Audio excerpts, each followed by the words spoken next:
नमस्कार. सर्वप्रथम मी आपल्या सर्वांना मराठवाडा मुक्ती संग्रामाच्या मनपूर्वक शुभेच्छा देतो. आजचा दिवस अतिशय महत्त्वाचा दिवस आहे.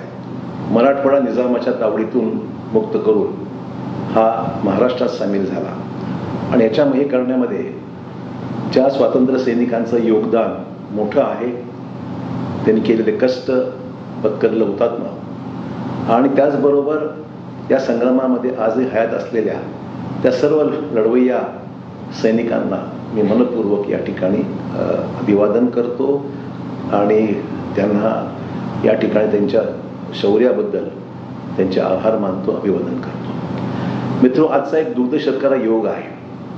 आज आपल्या देशाचे यशस्वी पंतप्रधान श्री नरेंद्र मोदी यांचाही आज वाढदिवस आहे, 75वा वाढदिवस आहे आणि आपल्या सर्वांच्या वतीने, महाराष्ट्रातल्या जनतेच्या वतीने मी त्यांना मनपूर्वक शुभेच्छा देतो.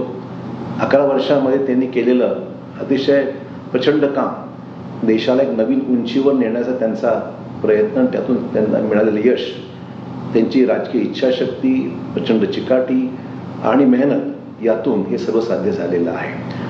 भारताच्या इतिहासामध्ये सुवर्ण अक्षरांनी लिहिलं जावं अशा प्रकारचं काम आपल्या लाडक्या पंतप्रधानांनी आजवर केलेलं आहे. मग ते आत्मनिर्भर भारत असो किंवा स्टार्टअप इंडिया आपले जे नवीन उद्योग आणण्याच्या बाबतीमध्ये केलेले त्यांनी प्रयत्न, आंतरराष्ट्रीय पातळीवर देशाचं मान सन्मान वाढवण्याचा त्यांचा आटोकाट प्रयत्न, देशामध्ये बेरोजगारी दूर करण्यासाठी त्यांनी चालवलेले प्रयत्न आणि देशांच्या शेतकऱ्यांसाठी आणि सर्व घटकांसाठी न्याय देण्याची भूमिका ही अतिशय महत्त्वाची ठरलेली आहे.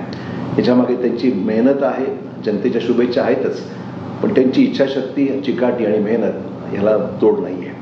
आणि त्यामुळे मी ईश्वरचरणी प्रार्थना करतो की ईश्वर त्यांना उदंड आयुष्य देऊ आणि त्यांच्या हातून देशाचं काम हे सातत्याने होत राहावं, सामान्याला न्याय मिळत राहावा, देशाचं उंची एका वेगळ्या पद्धतीने देश हा प्रगतीच्या मार्गावर जात आहे आणि विकसित भारताची कल्पना 2047 पर्यंत ही गाठण्याचा त्यांनी जो टार्गेट ठरवलेला आहे, त्याला सुद्धा आपण सर्वांनी साथ देऊया आणि देशाच्या पंतप्रधानांची जी काही इच्छाशक्ती आहे त्यांना प्रचंड यश मिळो, आपल्या सर्वांचं सहकार्य या कामामध्ये मिळो, अशा प्रकारची या ठिकाणी ईश्वरचरणी प्रार्थना करतो आणि त्यांना शुभेच्छा देतो. धन्यवाद.